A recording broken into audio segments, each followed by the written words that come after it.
Hello everyone, welcome to Dipanjali's Kitchen. পুনৰবাৰ আপোনালোকৰ ওচৰলৈ আহিলো এটি নতুন ৰেচিপি লৈ। আজি মই বনাবলৈ গৈ আছো মাছৰ কণীৰ এটি ৰেচিপি। আহকচোন বনাবলৈ আৰম্ভ কৰোঁ।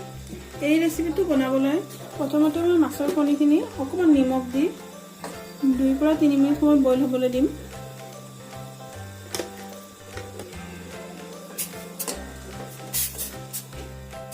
ইয়াৰ কাৰণে মই লৈছো 2টা পিয়াজ এনেদৰে কাটি লৈছো, 2টা বিলাহী এনেদৰে কাটি লৈছো, আৰু মই লৈছো ইয়াত কেইফুটামান নহৰু, অকণমান আদা আৰু 4 পৰা 5টা কেঁচা জলকীয়া। এতিয়া মই এটা বাটিত গুড়া মছলাখিনি লৈ ল'ম। এচামুচ ধনিয়া, এচামুচ জিৰা গুড়ি, এচামুচ জালুকৰ গুড়ি, এচামুচ ৰেড চিলি পাউডাৰ আৰু লৈছোঁ মই ইয়াত আধা চামুচ গৰম মছলা। এয়া মাছৰ কণীখিনি মই বইল কৰি লোৱাৰ পিছত এতিয়া মই ইয়াত 2 চামুচ বেচন দিছোঁ, অকণমান হালধি দিলোঁ, এয়া সোৱাদ অনুসৰি নিমখ দিছোঁ। এতিয়া মই ইয়াত এটা পিয়াজ সৰু সৰুকৈ কাটি দিছোঁ।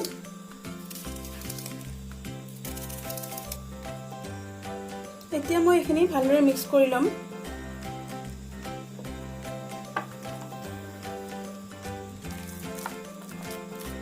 এইখিনি ভালদৰে মিক্স হৈ গ'ল।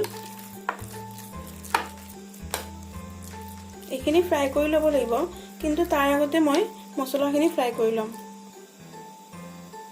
এয়া কেৰাহী গৰম হোৱাত মই ইয়াত অকণমান তেল দি দিছোঁ। প্ৰথমতে মই ইয়াত পিঁয়াজখিনি দিছোঁ। এতিয়া মই ইয়াত নহৰু, আদা আৰু কেঁচা জলকীয়াখিনি দি দিছোঁ। কেঁচা জলকীয়াকেইটা মই অকণমান মাজেৰে ফালি দিছোঁ।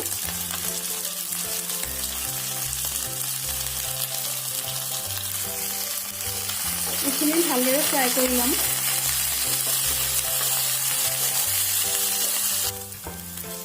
এইখিনি অকণমান ভজা হোৱাৰ পিছত ইয়াত মই বিলাহীখিনি দি দিম।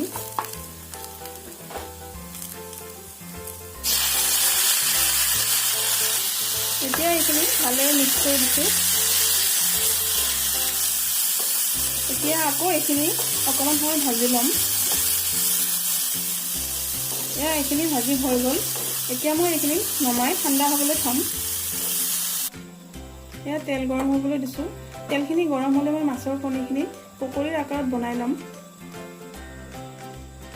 এখন চামুচেৰে এনেকৈ দি দিব আপোনালোকে।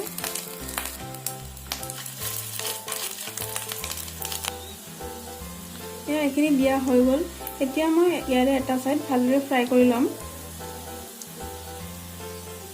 এইখিনি মই এতিয়া এটা এটাকৈ ওলোটাই দিওঁ। এটা ছাইড হৈ গৈছে।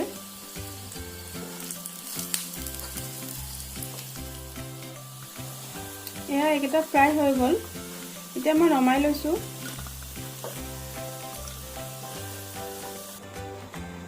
এইখিনি তেলতে মই আৰু অকণমান তেল দি দিছোঁ। ইয়াত মই এটা শুকান জলকীয়া 2 টুকুৰা কৰি দি দিছোঁ। শুকান জলকীয়াটো অকণমান ভাজি লৈছোঁ। তাৰপিছত মই ইয়াত পেষ্টটো দি দিম। এতিয়া মই ইয়াত পিচি ৰখা মছলাৰ পেষ্টটো দিছোঁ। এতিয়া এইখিনি ভালদৰে ফ্ৰাই কৰি দিম।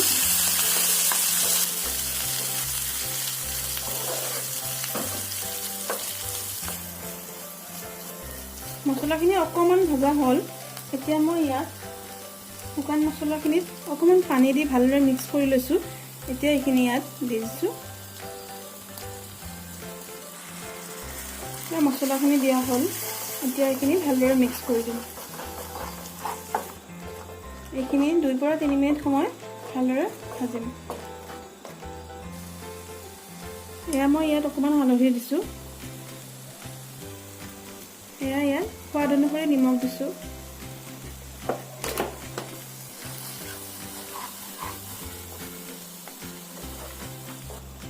এয়া মছলাখিনি ভালদৰে ফ্ৰাই হৈ গ'ল।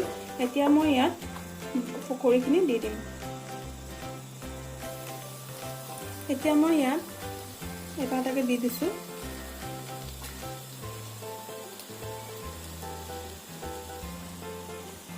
এতিয়া এইখিনি ভালদৰে মিক্স কৰি দিম মছলাখিনি।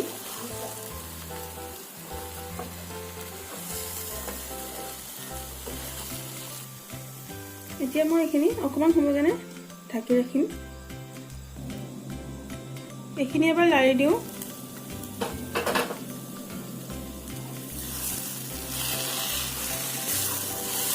এয়া গোটেইখিনি ভালদৰে ফ্ৰাই হৈ গৈছে।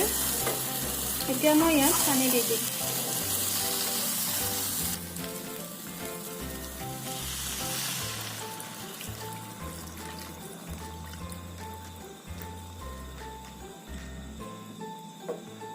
এইখিনি এতিয়া ভালদৰে এবাৰ মিক্স কৰি দিওঁ।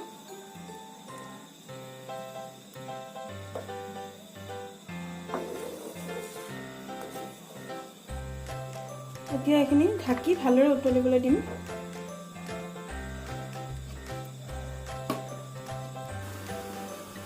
এইখিনি এবাৰ লাৰি দিওঁ।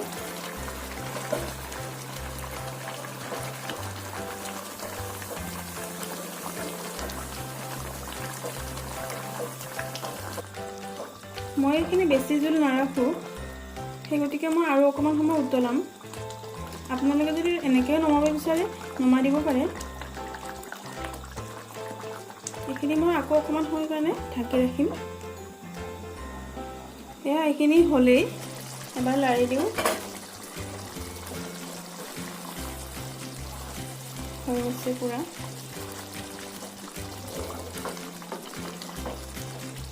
মই এতিয়া গেছটো নমাই দিলোঁ। এইখিনি মই বেলেগ এখন বাচনত উলিয়াই ল'ম। এয়া মই ওপৰৰ পৰা অকণমান মান ধনিয়া পাত দি দিছোঁ। ভিডিঅ'টো যদি চাই ভাল পালে লাইক কমেণ্ট কৰিব আৰু যিসকলে ছাবস্ক্ৰাইব কৰা নাই প্লিজ ছাবস্ক্ৰাইব কৰি দিব।